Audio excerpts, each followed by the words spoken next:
lot of publicity lately, and is a popular thing to talk about when it comes to tariffs. But to be honest with you, we need to talk about the other T word, and that's trade. And I can't stress that enough. So I understand why we're talking about tariffs, especially considering how kind of in vogue they are politically, to be frank. And what would you expect when you had the president-elect talking about how he wants to apply either 10 to 25% across the board cuts or 60% tariffs on China. And so you also, though, had this first Trump administration use tariffs accordingly, yet they were maintained by the Biden administration. And then with the Biden administration, you had them working on frameworks, but really not leaning into any sort of agreements. And as I like to say it, a framework to me is like having a hamburger without the beef, to be frank.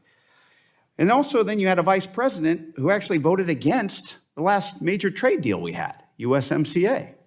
And I think that's probably the last time we've had serious discussions about a trade deal was when we actually worked together, Democrats and Republicans, to pass the USMCA. So I appreciate this type of discussion on tariffs, but I just hope we get to a point, especially on the Ways and Means Committee, where we can start talking trade again. Because I do believe that these types of proposals that are put out there by the president-elect could have serious consequences on the American economy. And I mean, the thing is that you don't know what the president-elect is going to do. I mean, people say, well, he's not going to, put forward these types of tariffs. He's just using it for leverage. And look, you're seeing, as was reported by the Wall Street Journal about 5 days ago, CEOs flocked to Mar-a-Lago to either try to persuade him or talk to him, hopefully, about not following through with these types of policies that could shrink the economy by up to 3.6%, according to some estimates, and part of a broader or dangerous trend where we're, like I said, going away from trade and talking about tariffs instead. It's an approach that I believe could not only harm businesses and workers and consumers here at home, but also weaken the United States leadership in the global economy. So I hope that we can dive more deeply into how tariffs affect consumers, how we can talk more about trade, and how we can have a sensible path going forward. Again, my name is Jimmy Panetta, and I represent the 19th Congressional District in California. We have a lot of, I have the southern part of Silicon Valley. I have the mouth of the Salinas Valley.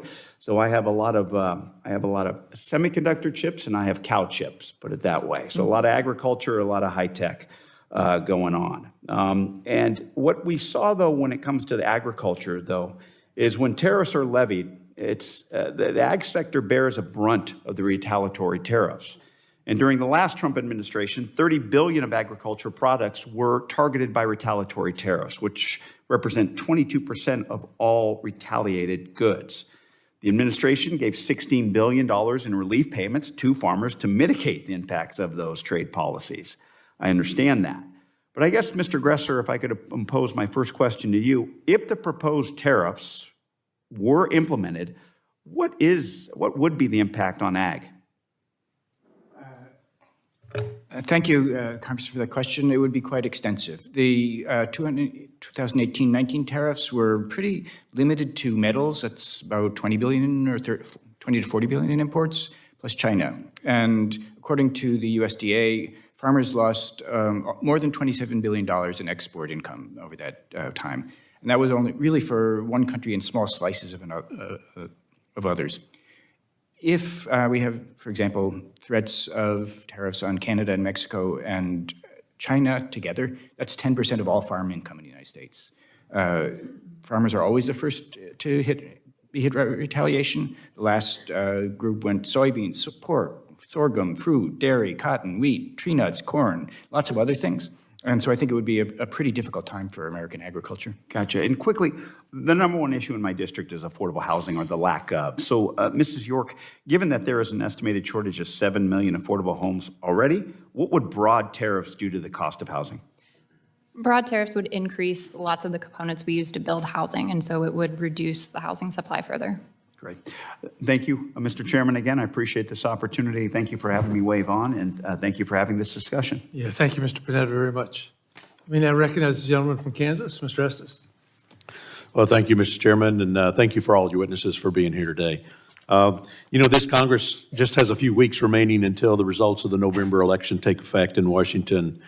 2 years ago, Americans flipped the House majority from Democrat to Republican, and this year they flipped the Senate and the White House. If you ask voters across the country, whether they were in red districts or blue districts or anything in between, many will say that the economy was the driving factor when they cast their ballot. And we know that over the last 75 years, nothing's lifted more people out of poverty than free and fair trade and an open capitalistic market society. And tariffs are part of that to help it's a tool to help address and make sure that we do have free and fair trade. A lot of times countries, as we've seen, will have a stated goal of having free and fair trade, but they don't always follow up with that with the actual letter of the law in terms of the way they implement it, whether it's restrictions, whether it's licensing agreements, whether it's just flat out rejection of some imports that show up on their shores. So today we're standing here and we're looking at 4 years of 2 different administrations to compare with. And if we talk about the pocketbook issues as a top priority for so many Americans, inflation stands out as that problem. Under President Biden, the average year-over-year inflation rate was 4.99%. Under President Trump, that was 1.91%. And the truth is, if you add a cumulative amount, it was even worse over 4 years than what those yearly averages look. During the President Biden's administration, inflation has gone up over 20.6% cumulative versus only 7.3% during the entire 4 years President Trump was in office. Americans have felt the pain of this inflation, particularly after a booming economy with President Trump in the White House. And during that time, inflation was low, even with the tariffs, as we've talked about earlier today. So with my colleagues and some of the political pundits trying to scare the public into just rejecting the economic agenda, it's important to remember that Americans do remember the truth because they saw it every time they went to the grocery store, paid a utility bill, or filled up their gas tank.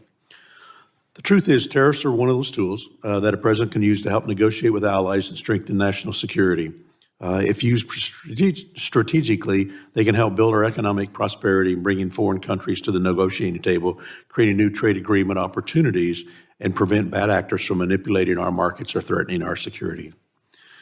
Mr. Ferry, we saw vastly different economies and inflation rates under the 2 different presidents, the 2 previous, our current and former president, despite President Biden keeping most of President Trump's tariffs intact. Would you agree that the concerns raised by my colleagues aren't necessarily as relevant based on what we've seen, and that the spending and poor economic agenda pose a far greater a threat to American consumers than the tariffs that President Trump has talked about? I would certainly agree that the inflation performance of the Biden administration was terrible and is one of the reasons why your friend to the right is about to become chairman of the committee. However, what I would say, and I agree with what's been said about consumption taxes, and I agree with some of the things Brendan Duke has said as well, but the overriding fact, Congressman, is that today the Chinese manufacturing sector is more than 2 times the size of the U.S. manufacturing sector. We gave some wonderful Javelin shoulder-resting handheld weapons to the Ukraine. Within weeks, we'd run out of the missiles that those Javelins shoot. Why? Because the parts come from Asia. And it's not true that the prosperity of this country over the last 100 years is due to free and fair trade. The prosperity of this country over the last 100 years is due to industries that innovate and create high productivity jobs and high productivity, highly competitive products. We've lost a lot of that through bad policies and also just through the aging of these industries. We need to take action to get those things back. The Trump tariffs in the first administration were actually not sufficient to bring back enough of those industries, and I applaud President Biden for increasing them, particularly on EVs, because we would lose our entire automobile industry if we allowed China to take over the world market for EVs. That's a choice we've got to make today, and the choices we have to make are to take policies to benefit those high productivity sectors, which are mostly manufacturing. Yeah, and let me correct if I misspoke. When I talked about the last 75 years of lifting people out of poverty is around the world. I would agree with you that innovation in the United States has been very important in terms of a driver and helping generate the U.S. economy. And I would agree with you that Presidents Bush and Clinton did a lot to lift the Chinese out of poverty. And the day they invade Taiwan, some people might not feel so good about that. Thank you, Mr. Chairman. I yield back. Thank you, Mr. Esses. Let me move on to my own. First of all, Mr. Esses, I want to agree with you, the inflation has been terrible, but we need to compare apples to apples. We had Donald Trump in those 4 years without COVID in the last couple of months, and then President Biden having to put up with the supply chain shocks, with the tripling of profit margins for many, many different places with greedflation, and the fact that America did better than almost any other industrialized country in the world in dealing with the supply chain shocks in terms of inflation. And now we're back down to the 2% that we were at before. And hopefully we'll stay there unless we have these tariffs kicking in. Ms. York, thank you for your comment about the costs of steel and aluminum and others on building supplies. But I'd like to turn to Mr. Gresser too, because along with inflation, one of the great crises of America today is housing unaffordability. They're not building new houses. Every housing developer I talk to say it costs more to build a house than they can sell it for.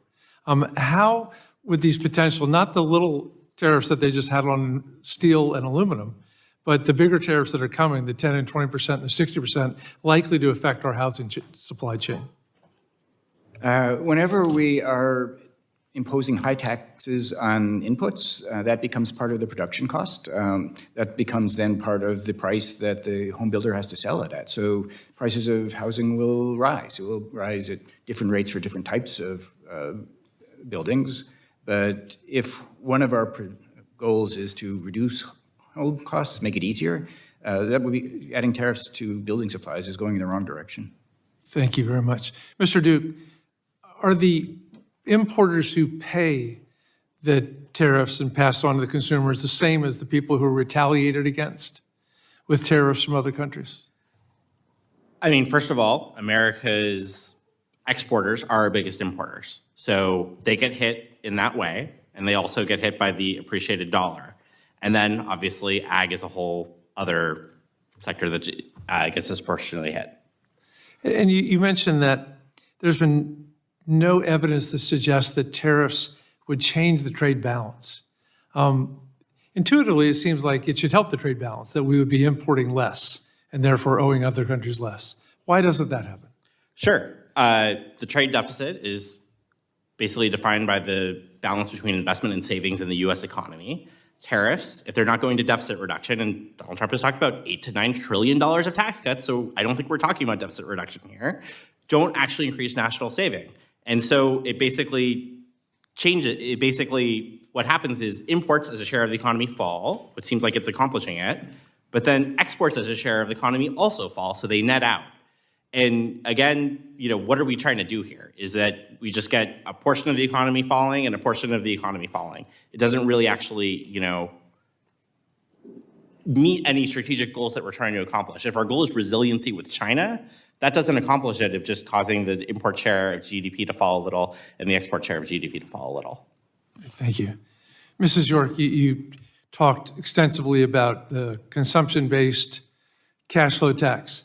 Let me ask you a yin and a yang question. Number one is whenever Democrats at least hear that, they think regressivity, that the people at the bottom end who spend almost all of their income are going to pay a much greater share of their income than the people that can save a third, a half, whatever. On the other hand, I'd love your input on what that will mean for tax avoidance. Since we know that 99% of people that have 1099s or 401 or W-2s pay their taxes, and that something like $650 billion to $1 trillion a year is missed in taxes not collected from people that don't get their things that way. Yeah, consumption is much more observable than income, so it's much easier to administer and enforce a consumption tax than it is an income tax. And then on the question of regressivity, I would point to ideas like Senator Cardin's progressive consumption tax. There are a number of design options that you have with a consumption tax that can avoid a regressive impact, whether it's a rebate, whether it's a large exemption, or other design elements. The DBCFT in particular is less regressive or has a more progressive distribution than a value-added tax, because a DBCFT allows for a deduction of payroll expenses. So you're not actually hitting consumption that's coming out of wage income. You're hitting consumption that's coming from existing assets and current future supernormal returns to capital. So because of that payroll exemption, it has a more progressive distribution than value-added taxes used in Europe. Great. Thank you very much. My time is up. I'd like to announce that if the all game, we'll do a second round of questions because there's much to talk about. And I know you guys are all, you're so lucky that every member here is a member of the distinguished Ways and Means Committee, the only committee mentioned in the U.S. Constitution. And with that, let me recognize the gentleman from Illinois, Mr. Schneider. Thank you, Mr. Chairman. I think you also forgot we are under contract to say the very important, very powerful Ways and Means Committee. And so, thank you all for being here. And I want to thank the Chair and Ranking Member for calling the hearing and your witnesses for sharing your perspectives with us. Being a member of the Ways and Means Committee, Trade and Subcommittee, but also on the House Foreign Affairs Committee, I'm proud that so much of our work is focused on international leadership. The world is better, I think, with the United States leads in. We're at the table. We're help establishing the standards and help defining the rules. We are strongest when we work with our international partners and allies, and we should do well to remember this as we move into the next Congress. In recent months, as was probably already discussed, President-elect Trump has made a number of statements regarding his trade priorities for his incoming administration. He's proposed, for example, a 10% tariff on all products imported into the United States, a 60% tariff on all goods imported from China, and looking at our two largest trading partners, Canada and Mexico, a 25% tariff there. The threats will raise prices on everyday items for consumers. It will directly impact small and medium-sized businesses that have worked so hard to adapt and adjust and shift their supply chains away from China, and has a potential to drastically reshape the global economy. We saw the chaos President Trump's trade war created during his first term.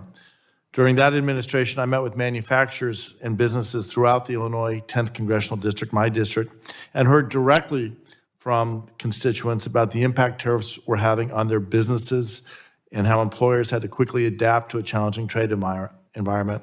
They talked about having to make hard decisions not to make certain investments, having to make decisions about whether to hire or expand.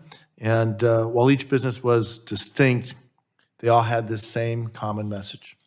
Tariffs create uncertainty, raise the cost of doing business, and make it harder to hire new people and expand their operations. So looking towards the next Congress, we have to ensure that our trade rules work for American workers, for businesses, and consumers. Mr. Duke, I'll start with you. President Trump's recent threats to put tariffs on goods coming from China and Mexico have caused a lot of uncertainty among small and medium-sized businesses.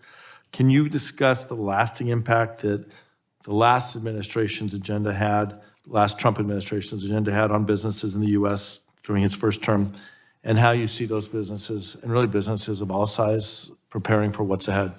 Sure. So the United States actually was in a manufacturing recession right before COVID. We were actually shedding manufacturing jobs while they were happening, in part because of the trade war, the retaliation and trade wars that were occurring, because of U.S. dollar appreciation, which obviously the Tax Cuts and Jobs Act helps fuel with the higher deficits that caused. So that's what we saw then. Obviously, we hit COVID, obviously a very weird, difficult period, and we're coming out. But I think the key thing is that just that uncertainty, that the president can just rage post a trillions of dollars tax increase, and what are business people supposed to do about it? Putting it through an administrative process that they don't understand. The idea that a small Illinois business is going to have to follow the ins and outs of Politico Pro's trade newsletter is just not good policy. It's not what we should be doing here in Washington, D.C. Great, thank you. Mr. Gresser, it can take years to move supply chains, to rejigger your entire value chain. Can you share steps Congress should take, in your mind, Congress should take to identify the products that are wholly manufactured in China and to work to help businesses make shifts necessary in the future? Well, one thing I would say right away is that a policy of making threats and picking fights with our two large neighbors is directly against that. The auto industry has spent tens of billions of dollars and moved mountains to reshape its North American supply chains. And if we are now going to put tariffs on Mexican cars and Canadian auto parts and Canadian crude oil, that will wreck a lot of their work. So what we need, the first thing I would say, is solidify and calm our relationships with allies and neighbors and friends. And then we can turn to China. But if we are disturbing those core relationships, then we are going to be in a much worse position for leadership and economically and in almost any way you could think. Yeah, and I'm almost out of time, but it's not just crude oil. Canadian timber is important. If you want to increase housing costs, increasing the raw materials that go to frame those houses doesn't make a lot of sense. That's well put. Yeah, so I yield back. Yeah, thank you, Mr. Snyder. Let me again recognize the incoming chair of the Joint Economic Committee, Mr. Schweikert.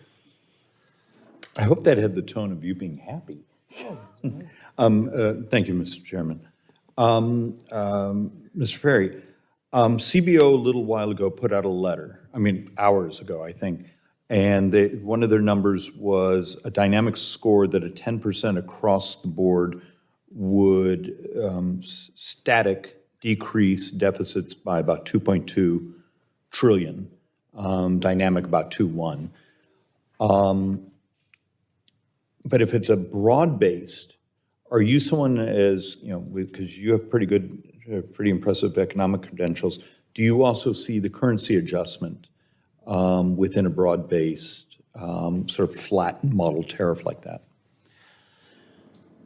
Our own model shows with a larger tariff, 20 and 60, roughly $6 trillion of federal income over 10 years. So that's considerably more, okay? And that's because we assume the economy will grow more than I suspect the CBO does, although I haven't read the CBO's. The CBO letter was just, I don't think, they did a 60% tariff, but some of the numbers in there were solely focused on, looks like on China. But have you ever run the 10% model? Yes, we've run a 10% model and published it, and it was somewhat consistent with what you're asking about. Let me answer your question directly. Because part of currency is what you're interested in? Currency is one of my, because there's a reason for that. Right, and most of these models do not include currency because currency is a nominal variable, a monetary variable, not a real variable. So you have to take a position on what you think would happen in the currency. And my view is that the currency value of the dollar is not determined by the trade balance. And I think there's 50 years of evidence to show that. I would have supported the DBCFA if it had included a proposal to manage the currency. The US needs to manage the dollar to a competitive level. So what I'm saying is the currency is completely unpredictable. I actually agree with the incoming Treasury Secretary that governments in certain advanced countries, particularly the Anglo-Saxon countries, will typically allow stupid things to happen to their currency. So what we would need to do to achieve what you're talking about is manage the dollar, hold it at a competitive level, and say we're going to allow those tariffs to increase the size of the productive sector of the economy. Okay. Does that answer your question? It does. Look, I don't have a PhD, but I always then worry about nominal interest rates effects on the selling of debt. A good example, look what happened to Brazil yesterday and other countries that have also tried to do some of the management of the currency value. The debt markets, particularly a country like ours, we brought, 10 trillion to market last year? And with our demographics, it's going to get worse. Matter of fact, a couple of minutes ago, the 10-year went over 4.5%, even though the Fed reduced interest rates. And I think that's partially future expectations of our demographics and our binging on debt. So I'm trying to work with our brothers and sisters on this committee and Ways and Means on how do we maximize economic productivity and growth, tax receipts as an offset to a debt where We have a CR heading to the floor that may be about to add another $140 billion of unoffset debt. So that means our baseline now is already, what, 2.3 trillion debt this year, coming year? Maybe with some of the other economic factors, if interest rates stay this high, you're going to a 2.6. That means you're borrowing $80,000 a second. We got a math problem. And so is a tariff, destination tax, choosing those who we like and incentivizing trade with them and punishing those we don't? I mean, it's somewhere here there has to be a unified theory of both receipt stabilization, economic growth maximization, and accepting the reality of our demographics.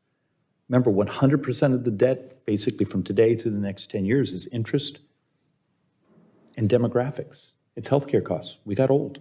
That's not Republican or Democrat, it's math. But it's so hard because we're so busy beating the crap out of each other partisan-wise that we don't actually pull out things called, what do they call it? Oh, calculators. Well, And sorry for the preaching, but I'm frustrated. No, you're right. This is a serious problem. What we have to do is get the budget deficit down, which involves cutting spending. We can, as you say, increase tax receipts by growing the productive sector through tariffs and industrial policies. And we can hold interest rates down in doing that. We can. And I hope there's actually even a third round, because there's a difference between industrial policy and subsidized industrial policy, because all across the world now we've set off a cascade where China, I think, has put 36 billion into their chip sector. Europe just did almost the same thing. Taiwan's about to do it. So all we did is now create rent seeking around the world when it's industrial policy with cash. And there becomes the problem. We didn't actually gain really that much true productivity because we just set off a subsidization cycle around the world. So with that, I yield back. Thank you for your patience. Thank you, Mr. Schweikert. Now recognize again the gentle-lady from Milwaukee. You know, Mr. Schweikert, you always give a great jumping-off point. I do it just for you. You do it just for me, I think. You know, I've been listening very carefully to folks and listening to how the farmers really caught hell. I'm from Wisconsin. We have soybeans. That's in the mix of stuff that really took a beating. But the strategy was just to subsidize them. I want to know, number one, for people, how sustainable that is, and is that worth it if we had the across-the-board if we did the across-the-board tariffs, you know, we could just keep on subsidizing the losers. And, you know, the $6 trillion, Mr. Ferry, are you suggesting, you have been suggesting that this could pay for the tax cuts? You mean all of them, the whole TCJ, FJ, they could pay for all of them without raising prices. And so I find that you know, the $6 trillion, we didn't find that the tariffs really trickled down to people that much. And I guess I am wondering, your model, you know, how you got to the $6 trillion. Well, in a couple of seconds. the first thing I want to say is that when I was a kid in the 1970s, my dad was a union print worker in New York City earning $200 a week. Okay? That was good money. That was very good money, and on a part scholarship, I went to Harvard. And the reason why a lot of the kids from my neighborhood went to Ivy League schools was because their dads were working in jobs that had high productivity, and they were able to get good money in those days. Today, we're in a completely different economic mess. Now I'll answer your question. $6 trillion comes from $600 billion a year. Our model suggests that if you've got $3 trillion of imports and you tariff them at 20%, that's $600 billion a year. The difference between my model and one difference, there are many differences, one difference between our model and other models is that other models assume imports will decline. Brendan Duke and I actually agree that imports are only going to decline for a short period of time. The trade deficit will remain. So imports move up again. You're tariffing them at 20%. The net result is those $6 trillion. Now, what you do with those $6 trillion is critical. And I wrote a paper. That's right, because if it's just CEO pay, then that's going to be a problem. And that's what we've been experiencing, Mr. Gresser, to pick up from where he left off. The $6 trillion and how it circulates in the economy. For sure. A couple of things. One, if we're taxing $3 trillion in imports and getting $600 billion out of it and the imports don't decline, one, that's not realistic. Two, it would mean there's no effect on the employment mix that Mr. Ferry is talking about. So that's not a realistic assumption. It doesn't create jobs. Not in the outcomes that he's discussing. There have been very serious criticisms of this model done by, for example, Robert Koopman, the former USITC director who oversees the USITC modeling. So I would be very careful about accepting these figures at face value.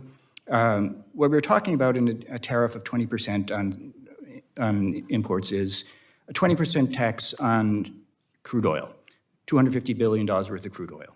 We're talking about a tariff of 20% on clothes. We're talking about 20% on appliances. Most of these things will bring in some money and raise prices. I did look at one appliance, toasters. In order to make toasters in the United States and pop-ups, based on the experience of Japan and Italy and UK, they have to cost about $300 each. You're talking about big impacts on middle-income and low-income families with very little return in the economy and probably And then how much do the subsidies cost to save soybeans and farmers? Is that worth it? The subsidy for ag, I believe, is about $28 billion for lost exports. So you're essentially paying people who were making good livings and honest livings and doing very well because they're now kind of on their backs. U.S. government, we spend $7 trillion a year. We can afford to spend $28 billion a year, but why? Why not let people keep winning rather than subsidizing them for losing? Well, so little time, so many questions. Yield back. Thank you. Let me recognize the gentleman from Kansas again, Mr. Estes. Well, thank you, Mr. Chairman. I hesitate to jump into the give and take you and Mr. Schweikert have. I don't know whether I should call you acting chairman or Lord Chairman. Lord Chairman. Okay, sure. This is a Current chair.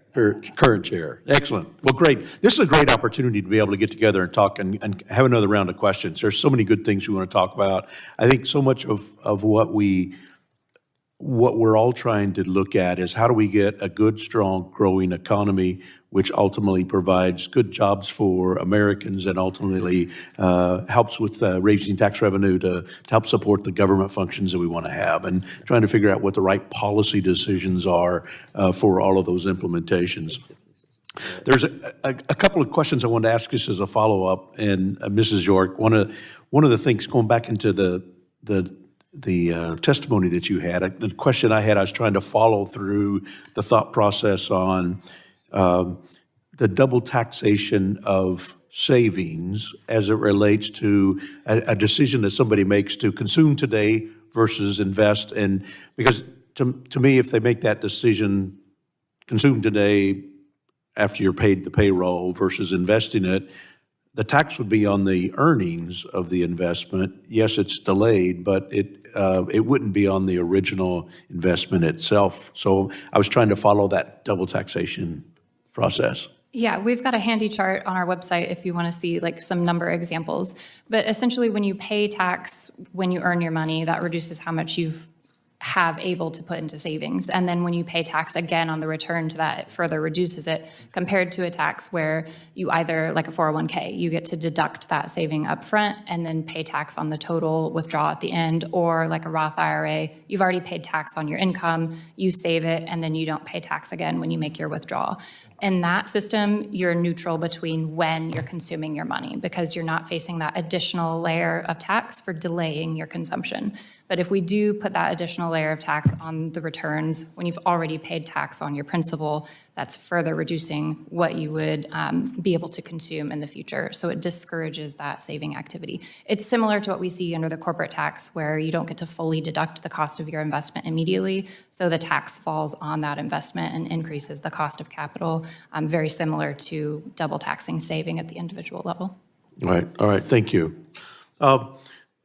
Mr. Ferry, at the end of my previous round of question, you'd made a comment that really stood out in terms of that China's manufacturing base is double United States. And that goes to highlight a lot of what I was trying to highlight as we're talking about how do we incentivize free and fair trade and making sure that we have open markets that people can engage in a capitalist society and moving forward.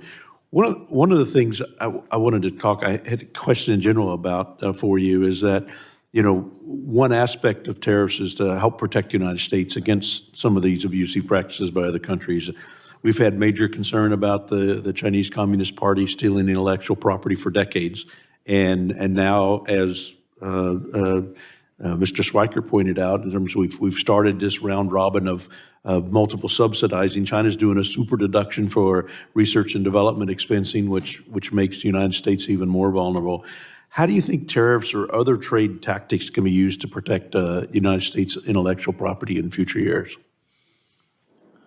It's very difficult to protect intellectual property from such a resourceful Secret Service and a huge operation that the Chinese run. I myself worked for technology companies that were victims of Chinese intellectual property theft. I don't think tariffs are the central weapon to protect against that. There are export controls and there's better security. But what you have to understand, and I think we sometimes don't take a strategic enough view. We have to step back and we have to say to ourselves, in a world like this, where we run $1 trillion trade deficit, China runs $1 trillion trade surplus, and you've got other countries also exploiting our propensity to consume rather than produce, how do we rebuild our economy? And the way we do that is we rebuild sectors that are strategic, and semiconductors are one sector. There are many, many sectors that are strategic, and yes, there'll be duplication. China will be doing its own, as they are, and it's mostly, to an incredible extent, it's based on technology that was developed here, often in Silicon Valley, and stolen. But we have to accept that duplication if we want to maintain our country as a free country. Well, thank you. Thank you for all the witnesses for being here today. I yield back. Thank you, Mr. Esses. I'll go my second round of questions. I first want to make the point that on the deficit reduction that the tariffs generate, that's only deficit reduction if we don't use it to pay for tax cuts, which is, I think, is the intention right now. So we would anticipate the deficit, much to our consternation, continue to go up greatly in the next 4 years. Mr. Duke, Mr. Ferry said they want to manage the dollar to a competitive level, which is easy to state. I think Milton Friedman probably rolling over in his grave, which is okay with me. But I would love to get your take as a competing economist at Capital on the idea of managing the dollar to a competitive level. Sure thing. So our trade partners, they can manipulate their currency. They did that in the teens. But I think fundamentally, the reason why the dollar would appreciate from this is because we are taxing imports, right? And that just causes the dollar, like there's no distortion to fix here. Like that's just what we expect to happen. And I think fundamentally, I think the reason why we have a trade deficit, a big part of the reason why we have a trade deficit is because we have a fiscal deficit, because we don't save enough. If we want to address the dollar, the simplest way to do that is to reduce the deficit. I think a really good way to reduce the deficit is to take the $5 trillion of tax increases on the wealthy and corporations that President Biden put that toward deficit reduction, not just put the Trump tax cuts on the credit card, causing the dollar to appreciate, but bring down the deficit. It's about 7% of GDP right now. That strikes me as a way easier way than getting into managing the dollar, which Mr. Bassett made a lot of money off, speculating for a hedge fund. I don't think, we should exactly be doing that, though, with the U.S. Treasury. So I think there's a simple way to deal with an overvalued dollar, if we think that's the case, that hurts our, exporters, which is to reduce the deficit. There's ways to do that without harming Americans. Okay, thank you very much. Mr. Gresser, in your stated remarks and even in more length than you've written, you talk about the constitutional challenges. That Article 1, Section 8 of the U.S. Constitution gives Congress the ability to set tariffs, trade policy. Over the years, Congress has passed at least 6 bills that I know of. 201, 302, the IEEP that my friend Ms. Dobeni has a very good bill on right now, that basically give this power back to the president. Why is that a bad thing, and why is that especially a bad thing in light of our inability to pass a continuing resolution this afternoon? When Congress does things so very slowly, why not defend the president's right to manage trade policy all on his own? Well, I think the most direct answer is respect for the Constitution and its text and what powers it gives to the Congress and what powers it gives to the president. But in terms of the laws you're mentioning, there are definitely some that I think are responsible and useful delegations. If you create a trade promotion authority bill that says, negotiate trade agreements, here's what we want it to look like. If you succeed and you satisfy us, you have proclamation authority to lower tariffs. Or on the other side, anti-dumping law. We think Congress, this is what dumping is, this is what we would like you to see do with petitions, here's how we'd like you to investigate it, here's what we'd like you to do. What concerns me is an open-ended right for the president to create any new tariff he wants, to cut any tariff he wants, to do whatever product, whatever country. I think that is a recipe for very bad government, for very bad choices. And going back to my first point, Congress should exercise its responsibility. The Constitution says Congress has a right to, or is a responsibility to deal with foreign, and regulate the commerce of foreign countries, and it has the sole right to lay and collect taxes, duties, imposts, and excises. And I think that there's good reason for that, and if laws like IEPA or Section 301 have gotten away from that, then I think Congress should think about dialing them back. Thank you very much. Mr. Gresser, one more relevant question, because I read your trade remarks every week. We're losing Earl Blumenauer, who's been the champion for getting rid of the $800 de minimis exception for all these goods coming in from China. I forget what it's a big, big number. I don't know, $1 billion a day or something like that. What's your perspective on de minimis, especially in light of the conversation about tariffs? Because it is closely related. In terms of de minimis, I believe there are about, when Congress passed this law, there were about 100 million packages coming to the U.S. Now there's about 1 billion. That does raise interesting questions, and it does put American retailers in a difficult position where they are paying the full tariff and individuals buying online are not. So I think there is some, Congress has some good reason to rethink some of this. I would like to think that there's some ways to do it without raising prices on individuals and families. So that's where my starting points are. Okay, great. Mr. Ferry, did you have any input on de minimis? Yes. I saw your eyes twinkle over there. Yes. I think de minimis is effectively a free trade agreement with China. It's enabled them to ship billions of dollars of goods into the U.S., putting thousands of manufacturers out of business. Now, as it accelerates, it's putting retailers out of business. And I'm hearing from business people that if we lose our retail channel to the consumer, then we lose the ability to sell. So it's hurting both manufacturers and retailers, and I think we ought to put a stop to it immediately by abolishing it entirely. And remember, we're the only country in the world with an $800 limit on de minimis. And I'll say it again very briefly. We have to decide whether we are a country that consumes or produces. Too much of what I've heard today is about how wonderful consumption is. If you look in history, the decline of empires like the Spanish, the Dutch, and the British come about because the ruling class gets obsessed with consumption and does not produce enough, and then a crash comes. We need to produce more of all the goods that we're now buying through de minimis. Thank you. My research assistant from Arizona has just pointed out that de minimis went up 209% in the last 6 years. And recognize my friend from Illinois, the distinguished Congressman, Mr. Snyder.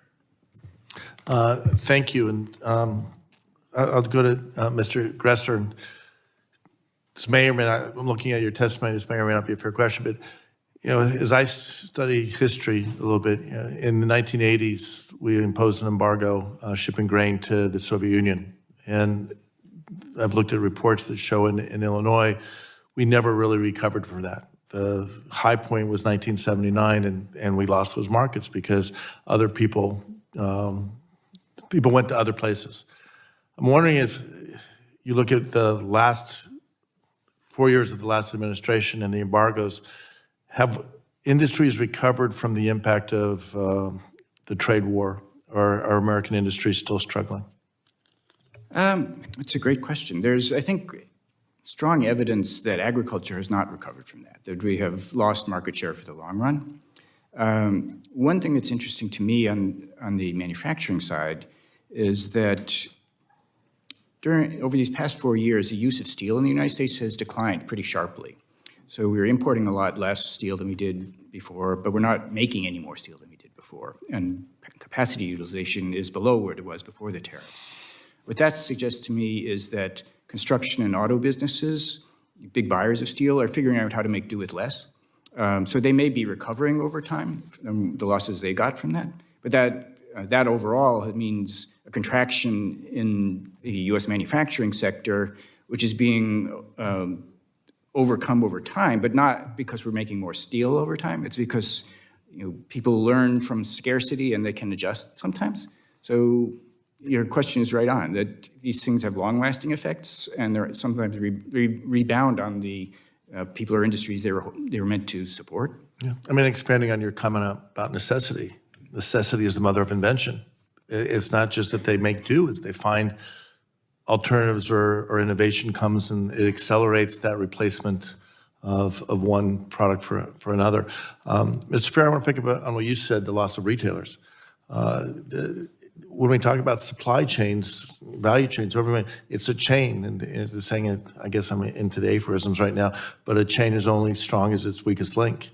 And for a manufacturer to get its products ultimately to a consumer, there's a lot of links in that chain, but the last one is the interface where the consumer actually can see, touch, and acquire the product. What do you see as the long-term impact of a decline in retail because of inability to address the de minimis issue?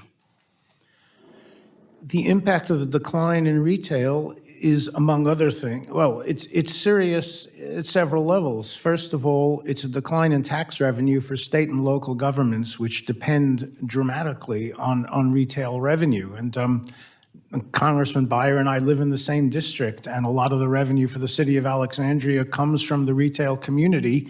And the more they buy from Shein and the other the other de minimis China sellers that are selling tax-free, the more that tax revenue declines. That's number one. Number two, retail provides a lot of jobs. Even though they're not high-paid jobs, they're jobs for a certain type of person. The person who loves fashion works in a fashion retailer. The person who loves bicycles works in a bike shop.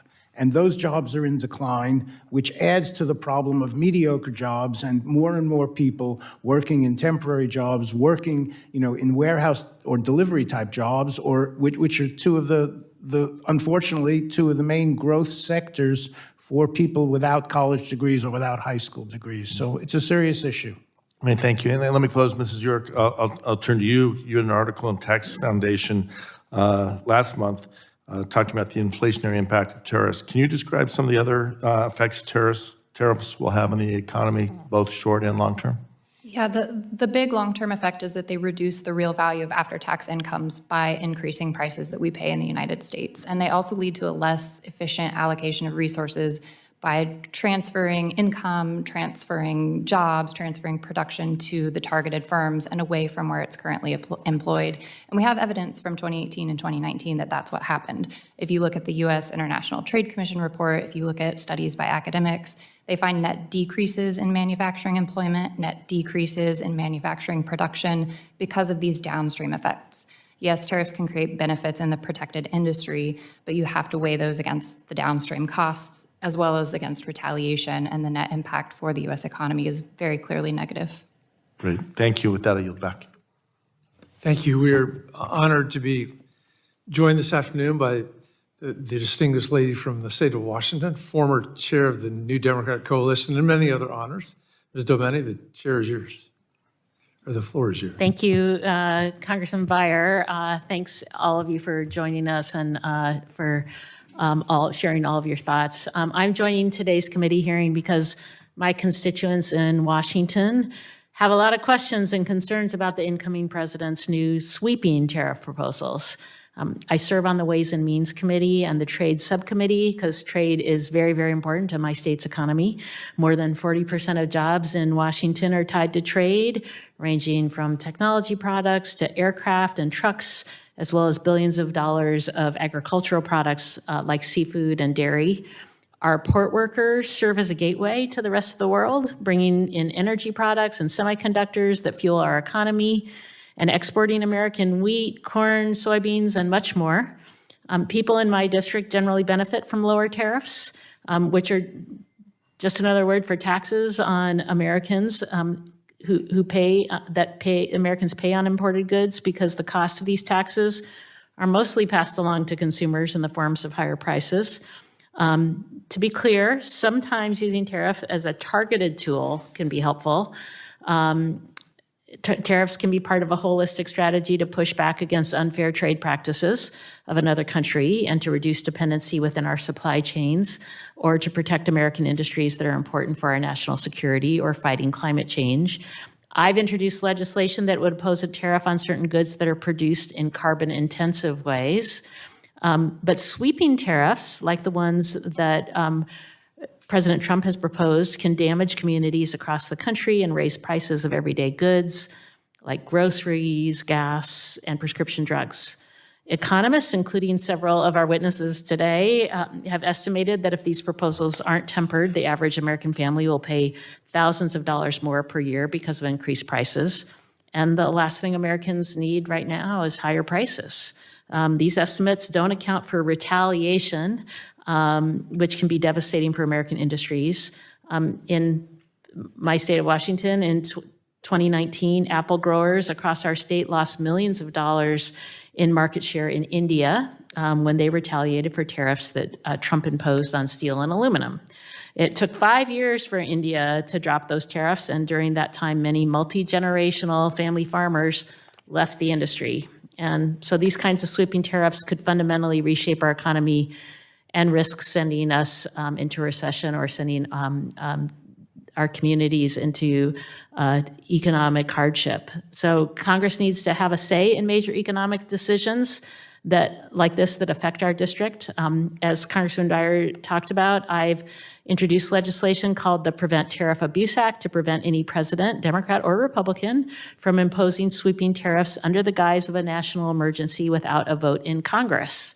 I know we talked about this a little bit earlier, but Mr. Gresser or Ms. York, do you think the president should be able to raise taxes on Americans by billions of dollars without consulting Congress? I think it's very clear that broad sweeping tariffs would have a negative effect on Americans. We've also estimated tax increases on U.S. households exceeding $2,000 with universal tariffs. Congress very clearly has the authority here, whether that is repealing a tariff that's already been imposed or whether that is adding some checks to the tariff powers that have been delegated to the president. Mr. Gresser. I think almost any time, anywhere in the world, where a president or prime minister declares states of emergency and tries to rule by decree, it's not a positive sign. In the case of the U.S. Tax and tariff system, the Constitution is very clear. This is a congressional power. And so, no, I don't think it's appropriate for a president to declare a state of emergency and then use it to do whatever he likes, especially if there is no emergency. And I applaud you for the bill you've introduced on IEPA in particular. Thank you. Mr. Duke, how could sweeping tariff increases on Canada and Mexico and other top trading partners impact export-focused industries and jobs like those in Washington State? Yeah, I can think of 3 ways. First of all, as we discussed, tariffs cause the dollar to appreciate. So all of a sudden, they're less competitive abroad. That Indians, the Washington apple costs more to them in the Indian rupee, and that's what happens. I think a second part is that U.S. exporters are our biggest importers. They rely on imported goods to stay competitive.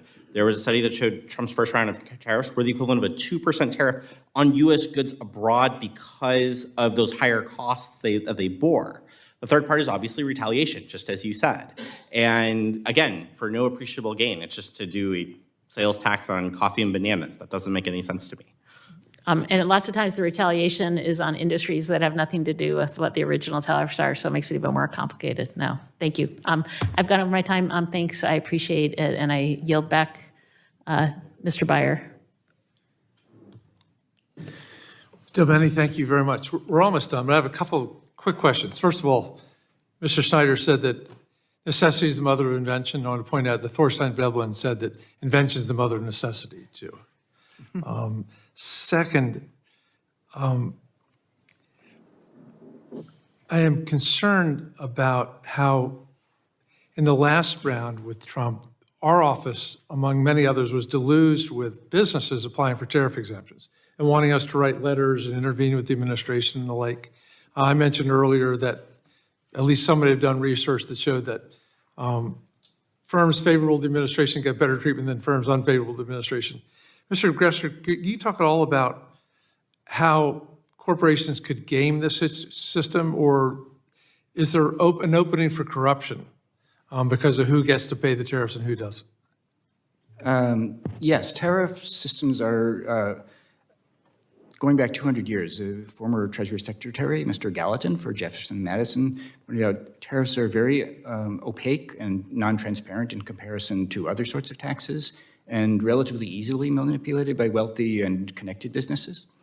The problem I saw with the exclusion system you mentioned was that they were asking about 30 or 35 trained and talented people to handle 53,000 applications for relief. The GAO found that each of these petitions got on average 10 to 15 minutes review from a frontline staffer and then 7 minutes from a supervisor.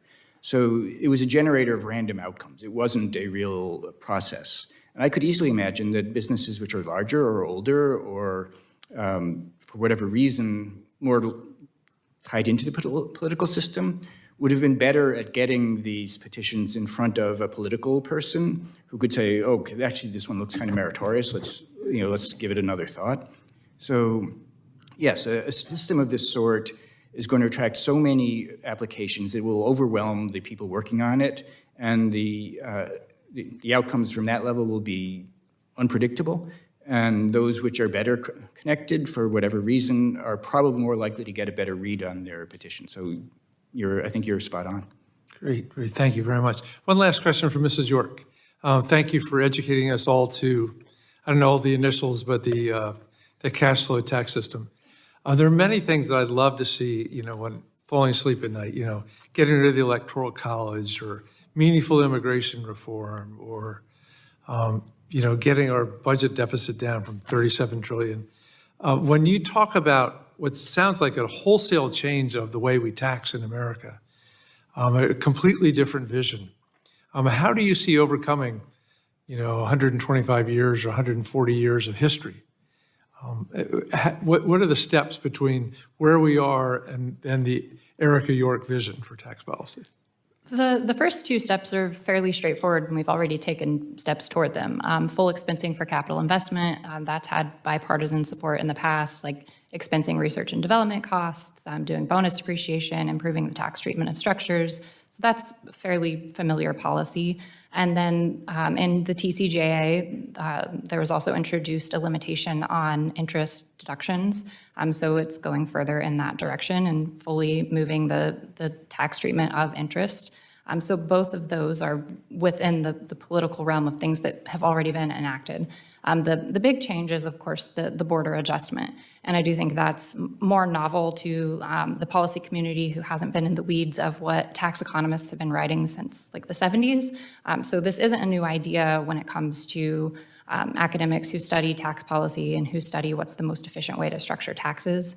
But again, even if you just do those first two steps, full expensing and offset some of the cost of that by reforming the tax treatment of interest, you eliminate many of the impediments in the tax code right now that discourage investment and discourage production. So you go a long way, and you don't even have to do the border adjustment side of it to get that benefit. By the way, I rarely defend the TCJA, and I'm not going to now, but full expensing is the one thing that I've seen has a significant impact on investment. So, with that, thank you all very much for joining us. This probably won't be the last you hear of tariffs in the coming weeks and months, but we just want to say again that economists on the left and right fear that President-elect Trump's tariffs risk shrinking our economy and harming Americans. We've emphasized again and again, the Constitution says it's our responsibility, not the president's. And I want to thank all of you for participating so nobly in this. And thank you to my colleagues, and thank you for letting our fellow Ways and Means members wave onto this discussion. Questions for the record may be submitted after the hearing. The record will remain open for 3 business days, and the hearing is now adjourned.